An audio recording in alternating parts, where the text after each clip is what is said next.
Ladies and gentlemen, a very good morning. In our last session, we discussed about the income, expenditure, savings and investment. In this session, I will be covering how best we can invest our savings so that we can maximize our profits. ইনভেস্টমেন্টটা আমরা করলাম কোন জায়গায় করলে কি ধরনের বেনিফিটটা হতে পারে just I have shown an example of it. Say for example, আমি 20,000 টাকা সেভ করেছিলাম। একটা বছর পরে আমি 20,000 টাকা সেভ করলাম। তো 20,000 টাকা আমি কি করতে পারি? I can keep it in my locker, অথবা আমার বালিশের নিচে রাখতে পারি, অথবা আমি এটা সেভিংস অ্যাকাউন্টে রেখে দিতে পারি, অথবা আমি ইনভেস্ট করতে পারি। লেটস সি হোয়াট হ্যাপেন্স যদি আমি এই তিন জায়গার যদি বিষয়টাকে আমরা কনসিডারেশনে নিই। তা আমি সেভ করেছিলাম 20,000 টাকা। আমি যদি আমার আন্ডার মাই ম্যাট্রেস অর আমার আন্ডার মাই লক অ্যান্ড কি আমি যদি আমার এই সেভিংসটাকে রেখে দিই, তাহলে আমার এই 20,000 টাকা 30 বছর পরে গিয়ে ওই 20,000 টাকাই থাকবে, এবং এক্স্যাক্টলি যে নোটটা আমি রাখছিলাম আমি ওই নোটটা ইচ্ছা করলে আমি পাবো, যদি আমি এটাকে কখন না চেঞ্জ করি। তা I can get the exactly the same notes also. Okay, then if I put it in the savings account, এখানে আমি 2% ইন্টারেস্ট দেখিয়েছি, কারণ এই গ্রাফটা আমার নেওয়া হচ্ছে এটা আমেরিকান বইয়ের থেকে। তো আমেরিকাতে সেভিংসের রেটটা হচ্ছে খুবই কম, আবার লেন্ডিং রেটও অনেক কম।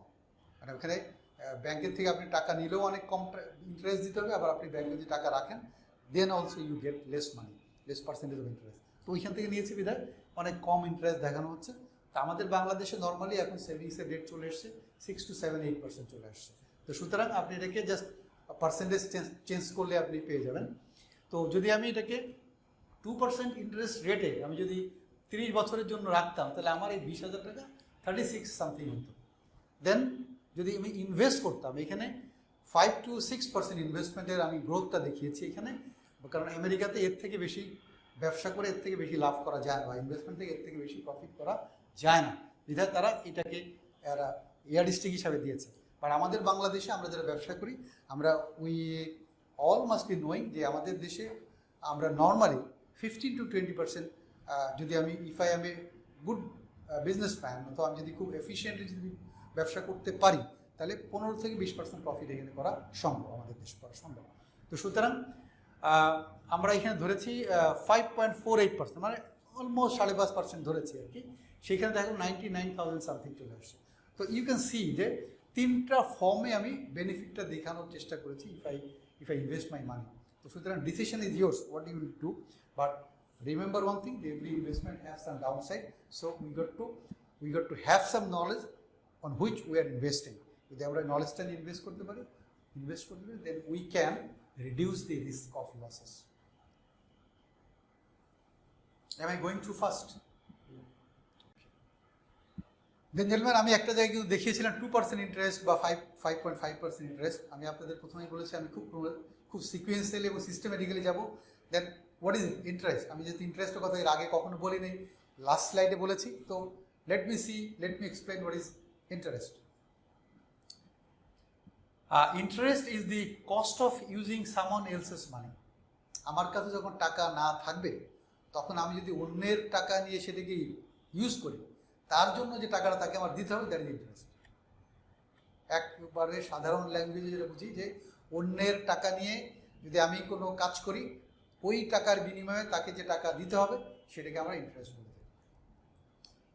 When you borrow money you pay interest. যদি তুমি টাকা ধার করেন আপনাকে ইন্টারেস্ট পে করতে হবে, আর যদি আপনি টাকা লেন্ড করেন বা কাউকে দেন, তাহলে আপনি ইন্টারেস্ট আর্ন করবেন। That is the definition of interest. Then types of interest. How many types of interest are there in the economics? So there are two types of interest. One is simple interest, then another is compound interest. What is the simple interest means? Interest which is calculated on the principal amount that is borrowed or lended. যে টাকাটা বড় করা হয়েছে অথবা lend করা হয়েছে, মানে যেটা আমি দিয়েছি অথবা এনেছি, সেই টাকার প্রিন্সিপাল অ্যামাউন্টের উপরে যে ইন্টারেস্টটা চার্জ করা হয়, অনলি অন প্রিন্সিপাল অ্যামাউন্ট, সেটাকে আমরা সিম্পল ইন্টারেস্ট বলে থাকি। মানে it's not interest on interest, শুধুমাত্র প্রিন্সিপাল অ্যামাউন্টের উপরে আমাকে দিতে হবে। আমি জাস্ট একটু আপনাদের উদাহরণ দিয়ে বোঝাই। সেটা হচ্ছে যে আমি 1,00,000 টাকা 5 বছরের জন্য 10% ইন্টারেস্টে ব্যাংকে রাখলাম, সিম্পল সুদে, মানে সিম্পল ইন্টারেস্ট রেটে আমি 5 বছরের জন্য 10% হারে আমি রাখলাম। তাহলে দেখা যাবে যে আমার 1 বছর শেষে আমার এই ইনকাম হবে এখান থেকে 1,00,000 টাকায় 10,000 টাকা। তো 10,000 টাকা 1 বছর পরে হবে। পরবর্তী 1 বছর পরে গিয়ে কিন্তু আবার 10,000 টাকায় আমি বেনিফিট পাবো। তারপরে বছর গিয়ে 10,000 টাকাই পাবো, কিন্তু আফটার 5 ইয়ার্স আমি কিন্তু 50,000 টাকাই পাবো। এখানে কিন্তু এডিশনাল কোনো ইন্টারেস্টের উপরে কোনো ইন্টারেস্ট যোগ হচ্ছে না। It is called the simple interest. Then the compound interest. What is this compound interest means? Compound মানে হচ্ছে একত্রীকরণ। তার মানে হচ্ছে compound interest is the addition of interest to the principal amount of loan or deposit, or in other words interest on interest. আমি ওই যে 1,00,000 টাকা যে আমি ব্যাংকে 5 বছরের জন্য 10% সুদে আমি রেখেছিলাম সিম্পল ইন্টারেস্ট রেটে, ওটাকে যদি আমি কম্পাউন্ডে রাখতাম, তাহলে যে 1 বছর পরে গিয়ে যে আমার 1,10,000 টাকা হলো, পরবর্তী বছর কিন্তু 1,10,000 টাকার উপরেই কিন্তু আমি ইন্টারেস্টটা পেতাম। That would be more than 10,000 taka. I hope you understand. মানে আমার প্রিন্সিপালের সাথে গিয়ে 1 বছর পরে আমার ইন্টারেস্টটা যোগ হচ্ছে, এবং পরবর্তী বছর ওই ইন্টারেস্টের এবং প্রিন্সিপাল দুইটা মিলিয়ে যে আমার টাকাটা হচ্ছে, ওই টাকার উপর আমার ইন্টারেস্ট হচ্ছে। That is called compound interest. You see the power of compounding. আমরা যদি কম্পাউন্ডিং এর পাওয়ার দেখি, you will be amazed to see. So this is the starting, and gradually it has gone. You see, once upon a time, this compound will make you a tree of money. মানে টাকার গাছ বানাই দিবে আপনাকে, যদি if you can do it. Compounding will make it, আপনার টাকার গাছ হয়ে যাবে। Now আমরা সবাই হয়তো এই ভদ্রলোককে চিনে থাকি, সে অ্যালবার্ট আইনস্টাইন। উনি কম্পাউন্ডিংয়ের উপর ওনার একটা বক্তব্য দিয়েছেন। এটা হচ্ছে compounding interest is the 8th wonder of the world. He who understand it's earn its and who doesn't give it. এটা হচ্ছে উনি, আমরা জানি যে পৃথিবীতে 7টা আশ্চর্য আছে, এবং উনি কম্পাউন্ডিংটাকে 8ম আশ্চর্য বলে বলতেছেন, যে এটা হচ্ছে আরেকটা আশ্চর্য, যে আশ্চর্যটা সম্পর্কে আমাদের যারা আমরা জানবো তারা এই আশ্চর্যের বেনিফিটটা নিতে পারবো, আর যারা জানবো না তারা আমরা এই বেনিফিটটা নিতে পারবো না।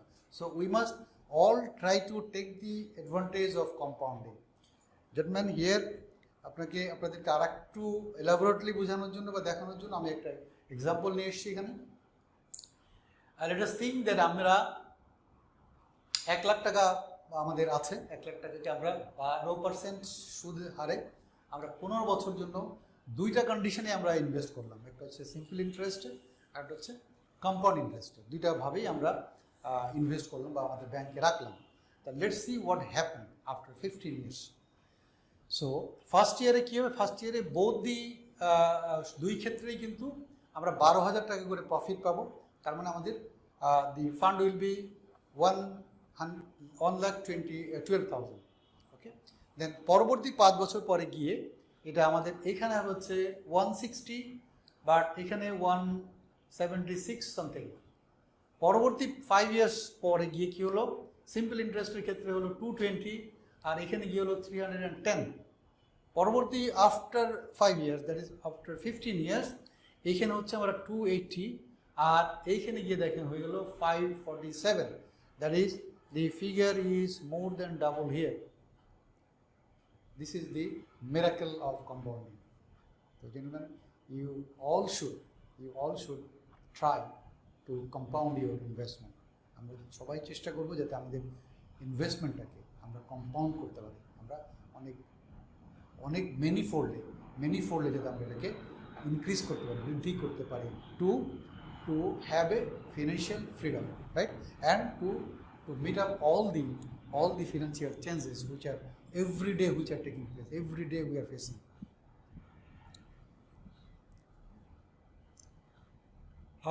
Another very important aspects but points, that is portfolio.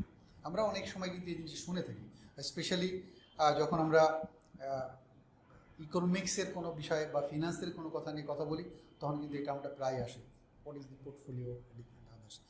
Even আমরা যখন সাধারণ নির্বাচনের পরে যখন মন্ত্রিত্বর বিভিন্ন মন্ত্রিত্ব দপ্তর বন্টন করা হয়, তখন কিন্তু আমরা বলি যে অমুক নেতা কোন কোন পোর্টফোলিও পেলেন, অমুক নেতার পোর্টফোলিওগুলো কী, মানে দ্যাট মিনস ওনার দায়িত্বে কোন কোন মন্ত্রণালয়কে দেওয়া হয়েছে, দ্যাট ইজ হিজ পোর্টফোলিও।